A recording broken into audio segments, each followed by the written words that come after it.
My name is Gary Bartz. I was born in Baltimore, um, and I play saxophone and I teach saxophone. And I'm Tod Marcus, originally from New Jersey, and now I've been in Baltimore a little over 20 years and live in the Sandtown, Winchester community right along Pennsylvania Avenue. Right where I grew up.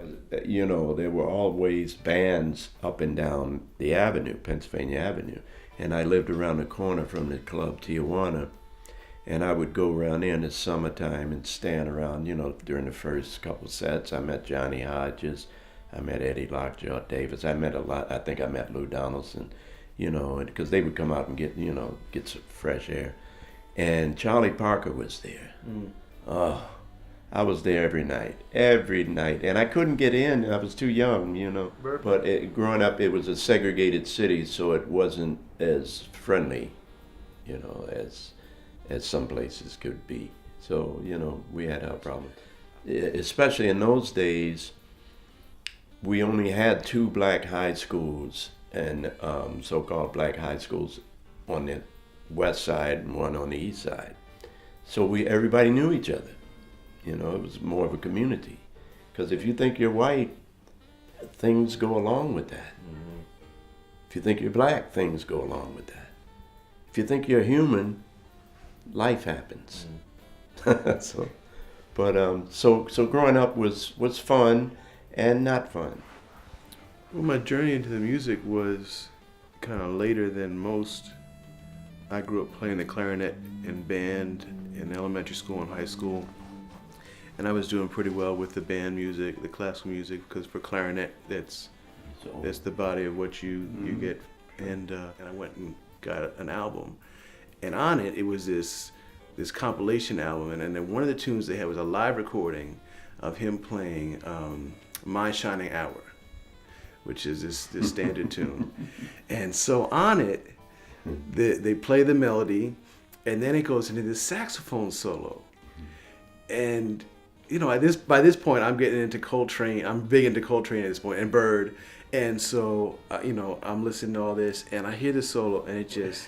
I remember being up in New York, with like friends. We're chasing the music, going to the Vanguard and stuff, and we'd be singing. We learned that solo by ear, and so I began going about saying, okay, I got to find out who this is. And so finally, I'm doing research, and I found out it was miscredited. And the saxophone solo was Gary Bartz.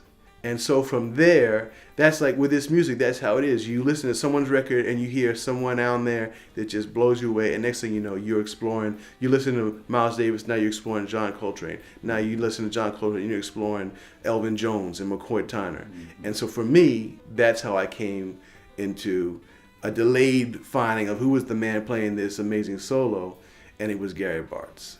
That he was just one of those musicians that the music immediately hit me and grabbed me. And so that's over 20 years ago that was one of my favorite musicians. And so, but because he was from Baltimore, I finally, when he was performing and I would go out and slowly work up the nerve to talk to him and say hello and kept trying to check in, and then we got to talking a little bit and so, it was real special to me that both to be able to get to start building a little relationship and then to be able to spend time through this project too. So. I use the term music because that's just like I don't use the term white and black, It's music. We're humans, So, this was thriving. This whole avenue was thriving. I sat in one time with Sonny Stitt at the club, at the comedy club. Which was maybe 4 or 5 blocks above the Royal Theater. Then there was a club casino on the other side, on this side of the street, which is a few blocks down, where I sat in with Max Roach. So there were bands every week. There were bands. You could go hear the music, and it was just lively place.